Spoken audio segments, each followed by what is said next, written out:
안녕하세요. 심플 채널의 내 사랑입니다. 오늘도 행복 가득한 날 되고 계신가요? 오늘 제가 공유하고 싶은 이야기는 삶으로 다시 떠오르기, 에크하르트 톨레 지음, 류시와 님 온 김의 내용을 들려드립니다. 에크하르트 톨레는 달라이라마 틱나칸과 함께 21세기를 대표하는 영적 지도자로 알려져 있습니다. 지난번에 에크하르트 톨레 지음의 이 순간의 나 영상을 올렸는데요. 마지막에 링크 걸어둘 테니 관심 있으시다면 함께 시청해 주시기 바랍니다. 에크하르트 톨레는 생각과 감정을 자신이라고 여기는 인간의 근본적인 착각을 다룬 에고의 바탕을 둔 삶과 그 에고가 모든 인간관계의 문제를 일으키고 실체를 보는 것을 가로막는 장애물임을 알려주고 그것이 인간 존재의 전부가 아니라고 강조하고 있습니다. 이 책은 그 에고, 즉 자기 자신이라는 감옥에서 벗어나 내가 누구인지 온전히 깨닫고 진정한 삶으로 다시 떠오르는 길을 제시하고 있습니다. 시작하기에 앞서 구독과 좋아요, 알람 설정 부탁드리며 시작하겠습니다. 먼저 목차부터 간략하게 보도록 하겠습니다. 1장 인간 의식의 꽃피어남, 우리는 지금 진화하지 않으면 안 된다. 2장 에고, 인류의 현재 상태, 내 안의 인류로부터의 자유. 3장 마음이 만드는 드라마, 에고를 초월하기 위해 이해해야 하는 것들. 4장 역할 연기, 에고의 여러 가지 얼굴들. 5장 고통체, 최고의 예술은 과거를 내려놓는 것. 6장 감옥으로부터의 탈출, 고통체에서 우리를 해방시키는 것들. 7장 형상의 꿈에서 깨어나기, 진정한 자신을 발견하기 위하여. 8장 내면 공간의 발견, 이 세상의 것이 아닌 평화. 9장 삶의 목적에 깨어나기, 무엇을 하는가가 아니라 누구인가. 10장 새로운 지구, 행성의 미래를 상상하는 사람들에게. 오늘은 이 책 내용 중 2장인 에고, 인류의 현재 상태, 내 안의 인류로부터의 자유라는 부분을 읽어 드립니다. 에고, 인류의 현재 상태, 내 안의 인류로부터의 자유.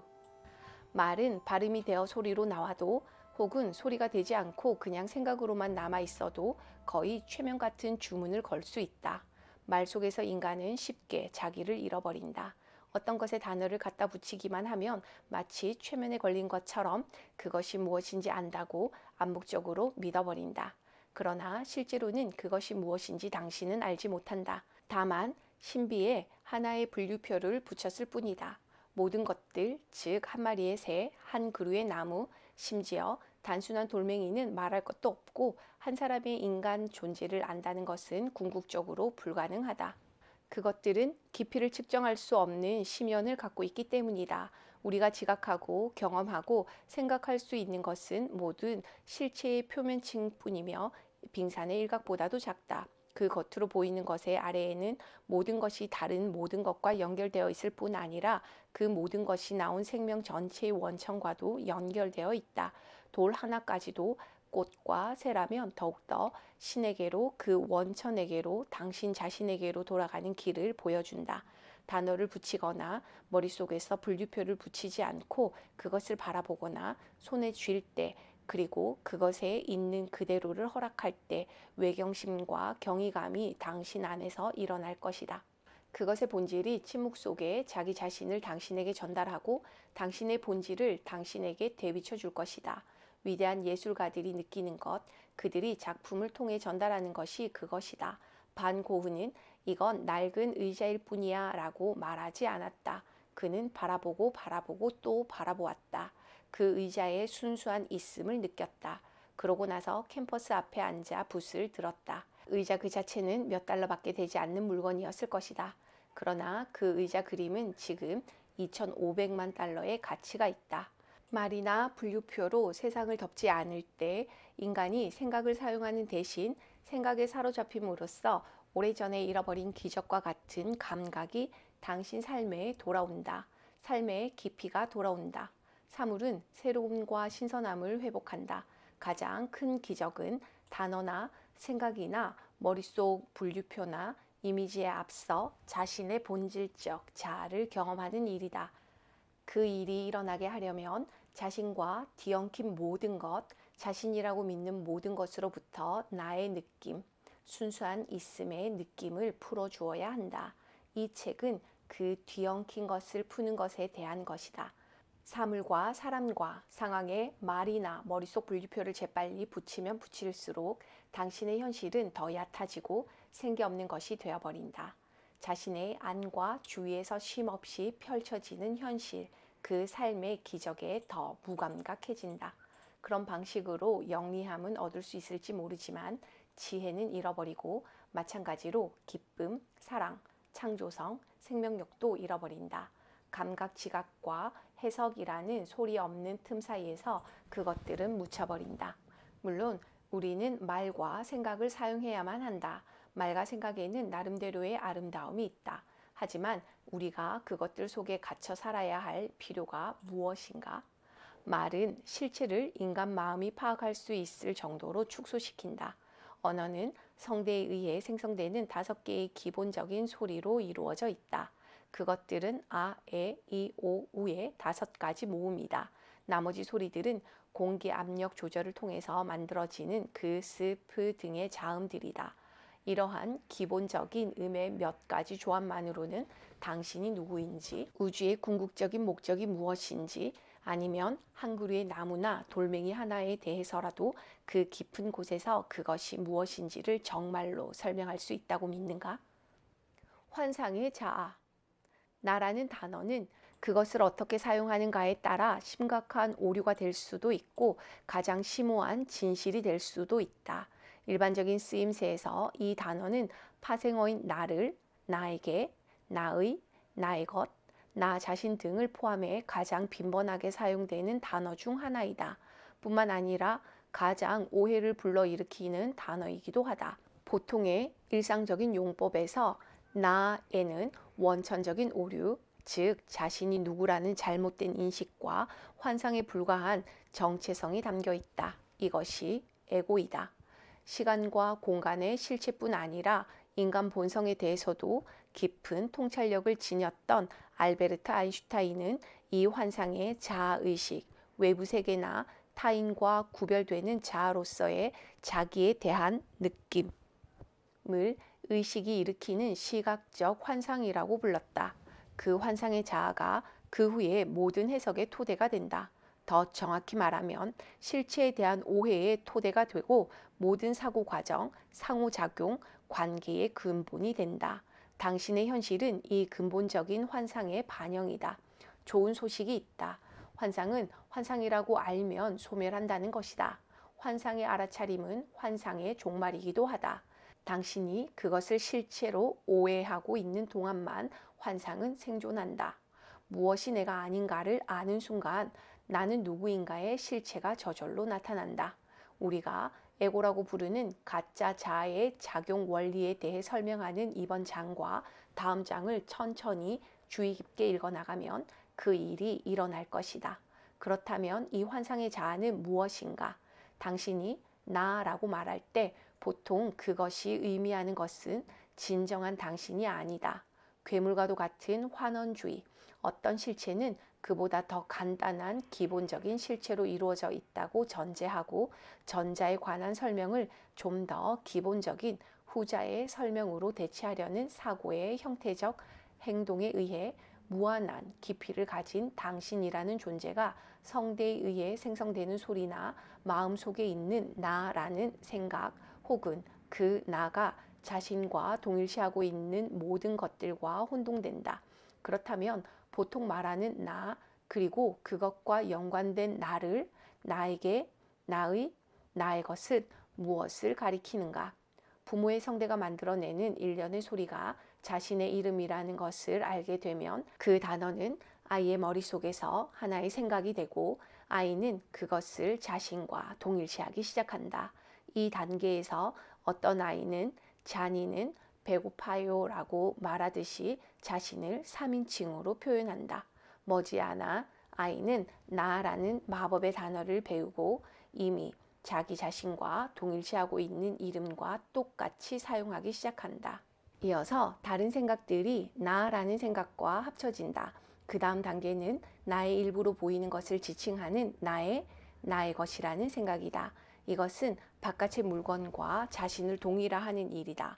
즉 물건에 엄밀히 말하면 물건에 해당하는 자신의 생각에 자아의식의 옷을 입힘으로써 물건으로부터 자신의 정체성을 이끌어내는 것이다. 나의 장난감이 부서지거나 빼앗기면 강렬한 고통이 일어난다. 고통스러운 것은 그 장난감 자체가 가진 가치 때문이 아니다.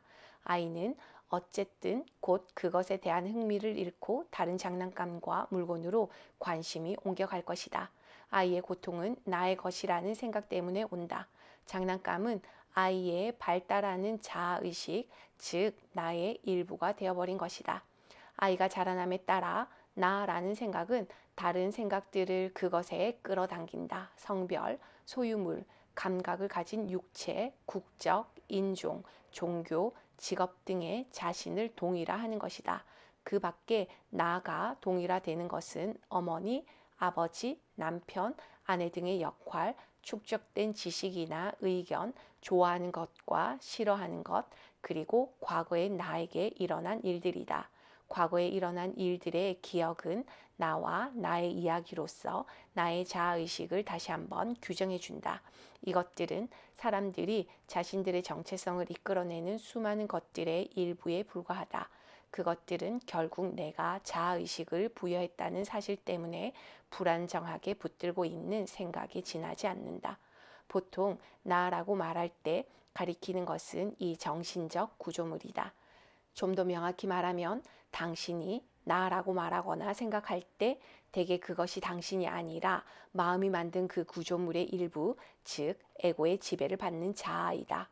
이것을 깨달은 후에도 당신은 여전히 나라는 단어를 사용하겠지만 그때 그것은 당신 안에 훨씬 깊은 곳으로부터 나올 것이다.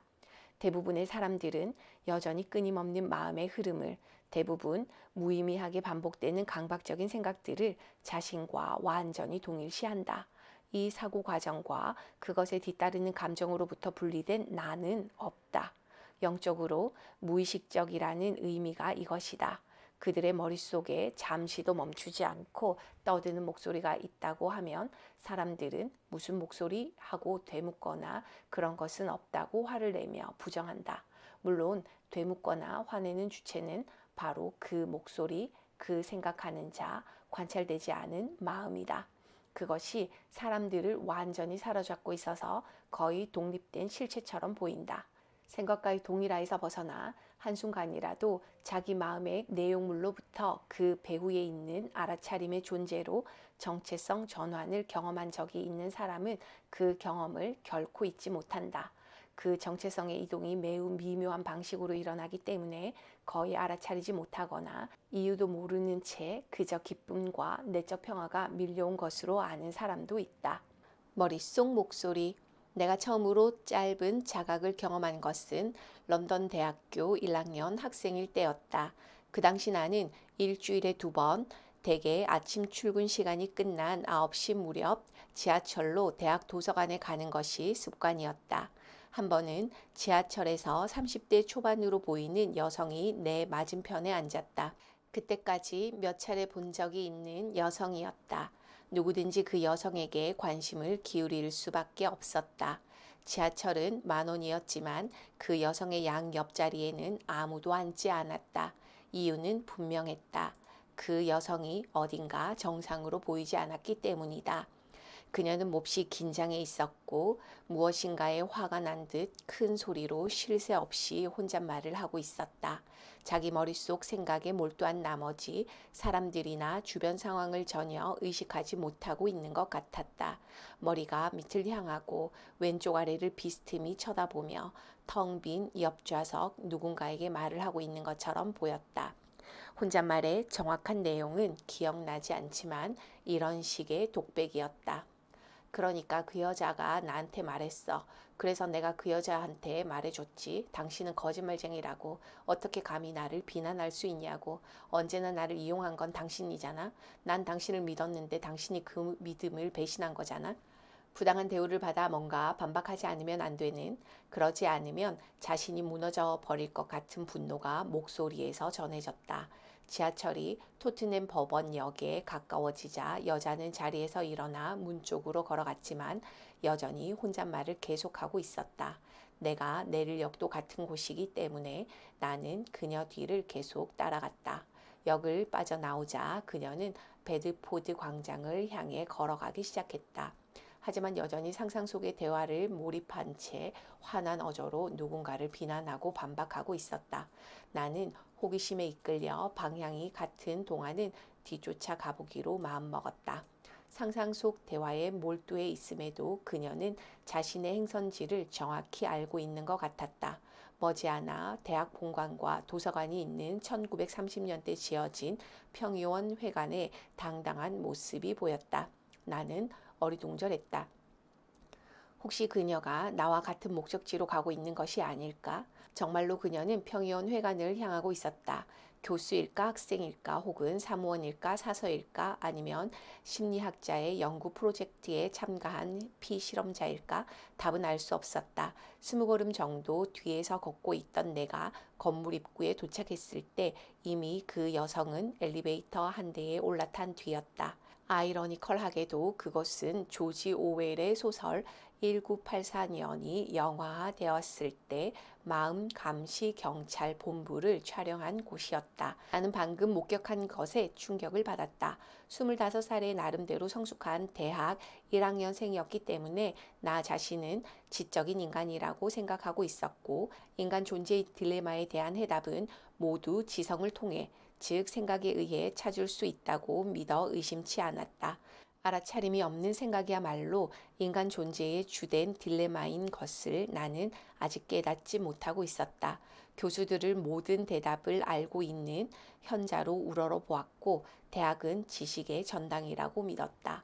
그런데 저 여성과 같이 제정신이라고는 볼 수 없는 사람이 어떻게 이 대학의 일원일 수 있단 말인가? 도서관으로 가기 전에 화장실에 들어갔을 때도 나는 여전히 그녀에 대해 생각하고 있었다. 손을 씻으면서 생각했다. 난 저 여자처럼 되지 말아야지. 그러자 옆에 있던 남자가 흘낏 내 쪽을 바라보았다. 나는 그것을 생각만 한 것이 아니라 소리내어 중얼거렸던 것이다. 그것을 깨닫고는 나는 충격에 빠졌다. 아, 이런. 나 이미 그 여자처럼 되었군. 나의 마음도 그녀의 마음처럼 끊임없이 활동하고 있지 않은가? 우리 사이에는 오직 작은 차이밖에 없었다. 그녀의 생각 배후에 자리 잡고 있는 지배적인 감정은 분노인 듯 했다. 나의 경우에는 대부분 불안이었다. 그녀는 생각을 소리내어 말했고 나는 대개 머릿속에서 생각했다. 만약 그녀가 미친 것이라면 나를 포함한 모두가 미친 것이었다. 단지 정도의 차이만 있을 뿐이었다. 한순간이었지만 나는 자신의 마음으로부터 물러나 더 깊은 시점에서 있는 그대로 그것을 바라볼 수 있었다. 생각에서 알아차림으로의 짧은 전환이었다. 나는 아직 남자 화장실에 있었지만 혼자만 남아서 거울에 비친 나 자신의 얼굴을 보고 있었다. 나 자신의 마음으로부터 분리된 그 순간 나는 웃음을 터뜨렸다. 제정신이 아닌 웃음으로 들렸을 수도 있지만 비로소 제정신으로 돌아온 웃음, 커다란 배를 가진 붓다의 웃음이었다. 삶은 내 마음이 만들어내는 것만큼 그렇게 심각하지 않다. 그 웃음은 그렇게 말하고 있는 듯 했다. 그러나 그것도 실로 한순간의 일이었고 금세 잊혀졌다. 그로부터 3년 동안 나는 나 자신의 마음에 완전히 동일화되어서 불안하고 우울한 상태로 나날을 보냈다. 자각이 다시 돌아온 것은 자살의 고비까지 간 후의 일이었으며 이번의 깨달음은 짧은 순간의 경험 이상의 것이었다. 나는 강박적인 생각과 마음이 만들어낸 허구의 나로부터 완전히 자유로워졌다. 앞에서 말한 사건으로 나는 최초로 자각을 잠시 경험했을 뿐 아니라 인간 지성의 절대적 유효성에 대한 의심을 처음으로 내 안에 심게 되었다. 그로부터 몇 달 뒤 이 의심을 더욱 강화하는 비극적 사건이 일어났다. 어느 월요일 아침 깊이 존경하던 교수의 강의에 출석했을 때 그 교수가 주말에 총으로 자살했다는 사실을 알게 되었다. 나는 몹시 놀랐다. 매우 존경받고 모든 해답을 알고 있는 것처럼 보였던 교수였다. 그러나 나는 아직 생각을 일구는 것 이외의 다른 선택을 바라볼 수 없었다. 생각은 의식의 아주 작은 측면에 지나지 않음을 아직 깨닫지 못했고 에고에 대해 아무것도 몰랐으며 더구나 그것을 자기 안에서 감지하는 일은 아직 할 수 없었다. 에고의 내용물과 구조. 에고의 지배를 받는 마음은 과거에 의해 완전히 조건 지어졌다. 그 조건 지어짐은 두 부분으로 이루어져 있다. 내용물과 구조가 그것이다. 장난감을 빼앗겨 심한 고통 속에서 우는 아이의 경우 이 장난감은 내용물에 해당한다. 그것은 다른 장난감이나 물건 같은 또 다른 내용물로 대체가 가능하다. 당신이 자신과 동일화하는 내용물은 주위 환경, 성장 배경, 그리고 둘러싼 문화에 따라 조건 지어진다. 아이가 부자이든 가난하든 그 장난감이 나무로 만든 동물 같은 것이든 정밀한 전자제품이든 잃어버렸을 때 오는 고통은 차이가 없다. 왜 그런 극심한 고통이 일어나는가? 그 이유는 나의 라는 단어에 숨어 있으며 이것은 구조적인 문제다. 대상과의 연결을 통해 자신의 정체성을 강화하고 싶어하는 무의식적인 강박관념은 에고의 지배를 받는 마음의 구조에 단단히 박혀 있다. 에고가 존재하게 만드는 가장 기본적인 마음 구조들 중 하나가 동일화이다. 동일화라는 단어는 같다는 의미의 라틴어 이뎀과 만들다는 뜻의 파케레에서 유래했다. 따라서 내가 어떤 것과 자신을 동일시하면 나는 그것을 같게 만드는 것이 된다. 무엇과 같게 만드는가? 바로 나와 같게 만드는 것이다. 나는 그것에게 나의 자아의식을 부여하고 따라서 그것은 나의 정체성의 일부가 된다. 가장 기본적인 차원에서 정체성의 대상은 물질이다. 나의 장난감은 훗날 나의 자동차, 나의 집, 나의 옷 등이 된다.